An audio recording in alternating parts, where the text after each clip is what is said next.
Well, I think we're in a natural kind of consolidation phase. Our view is that Bitcoin is in a bull run.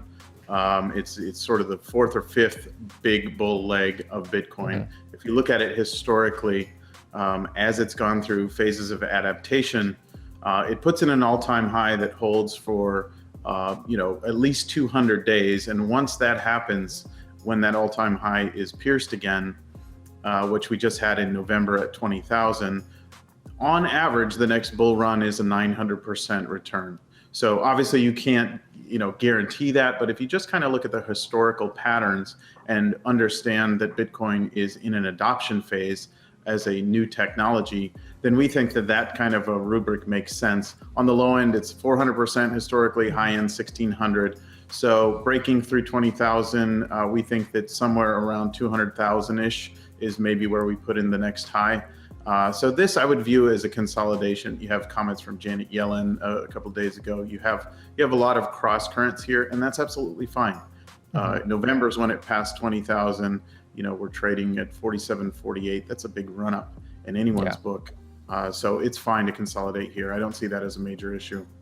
When you talk about adoption phase, are you referring to blockchain technology or Bitcoin in particular? Because Bitcoin has been, I guess, in this adoption phase for 10 years now. It's been accepted in 2010, and usually technologies have a limited deadline for how long it could be in this adoption phase.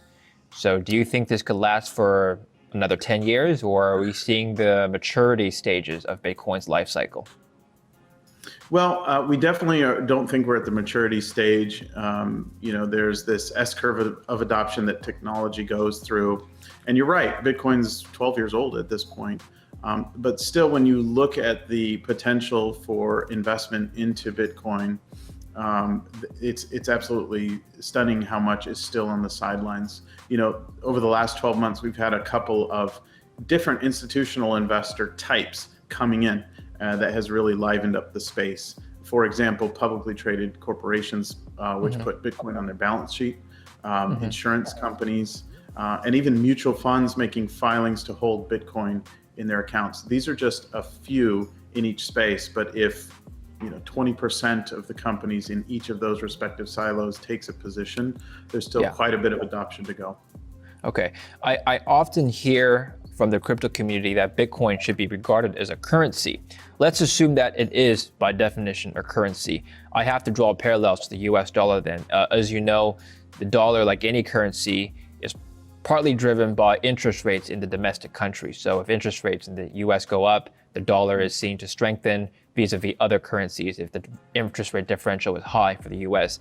So for Bitcoin then, I wonder if there's any sort of relationship with interest rates in the US or anywhere else, because presumably if interest rates rise, this currency should also gain value as interest rates on these earned products, DeFi blockchain products, should also rise as well, right? Yeah, I think that's interest rates are clearly a consideration, and perhaps as interest rates have risen recently, and you're seeing a sell-off in Bitcoin as a non-yielding asset, maybe that's part of the explanation in a microcosm. I think in the long term, the way we view it, and people do talk about it as a currency, I think the better moniker is a store of wealth. Because currency sort of implies, you can use it to pay for a cup of coffee and transactions and things like that. And as we all know, Bitcoin suffered a little bit vis-a-vis what Satoshi may have envisioned when he, she, or they wrote that white paper, in that it really is a bit clunky in terms of doing many transactions per second. However, as a potential alternative to gold, in digital form, I think that's really where it's catching on. I've spoken to two economists so far who, for different reasons, both think that the true intrinsic value of Bitcoin is $0. Now, I have a feeling you're going to disagree with that view, but I'll leave it to you to respond to that. Yeah, I don't think the value of Bitcoin is zero. Intrinsic is a difficult concept to sort of define as it relates to something like a currency, because the intrinsic value of a $100 bill is kind of zero also. It's really about what that represents and its utility.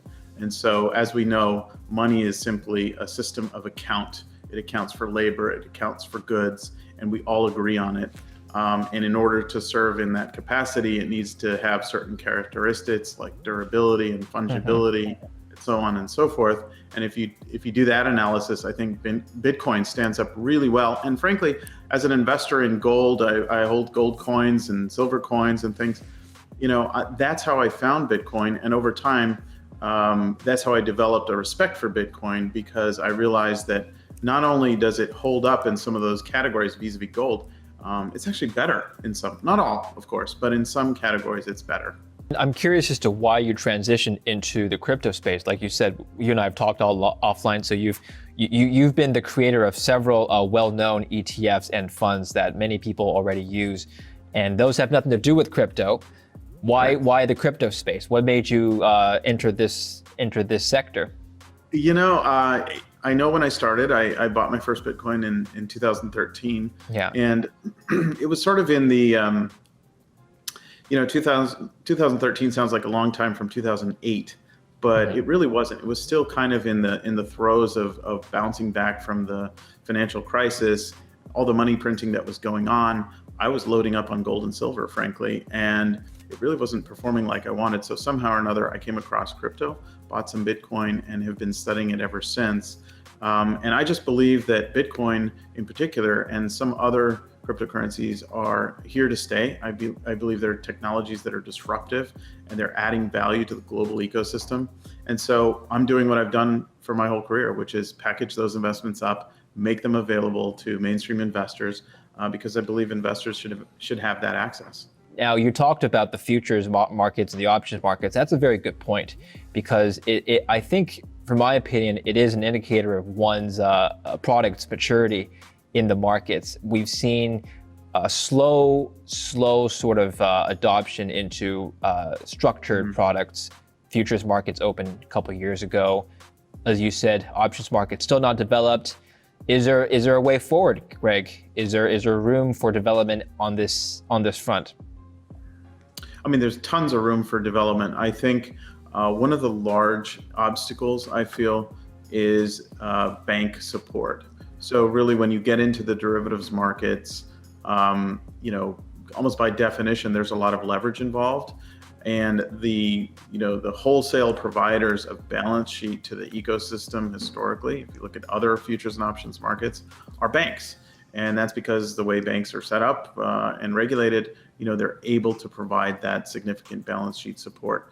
You don't really have that right now. Banks do not hold or trade Bitcoin. I mean, you're hearing sort of these little rumors that they're doing a beta test over here or there, but by and large, banks are not sitting there lending balance sheet support to the Bitcoin futures and options market. So until that happens, I think it's going to be limited growth. I mean, there's still been a significant amount of growth, but when the banks come in, I think that's when you'd really see things take off. Why is it so difficult, and I've spoken to other ETF providers as well, why is it so difficult to create ETFs for Bitcoin or cryptocurrencies in the US? I know the SEC has been a major roadblock. Do you see them lightening up their standards on cryptocurrencies going forward? We still have notable figures in the regulatory environment, in particular Janet Yellen, treasurer. She is notable for not liking Bitcoin in many capacities.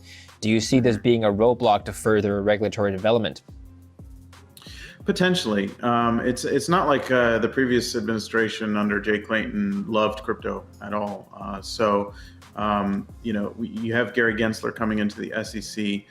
There's a lot of buzz about him. He's very well regarded as being a bright guy, hands-on, intelligent, focused on crypto. He's taught a course at MIT. So I think it will certainly be a central topic, and I do expect some progress in terms of regulation.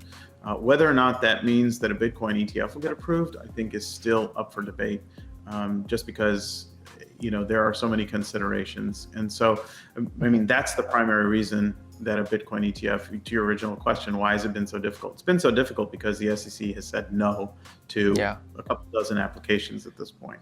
And you would enter the ETF space were it to become available on from a regulatory perspective? I have been cautioned not to promise that, but let me assure you, we would be very interested and very focused on that as whenever that becomes possible. I understand. Finally, let's talk about recent price action. Well, we talked about that. We'll close it off.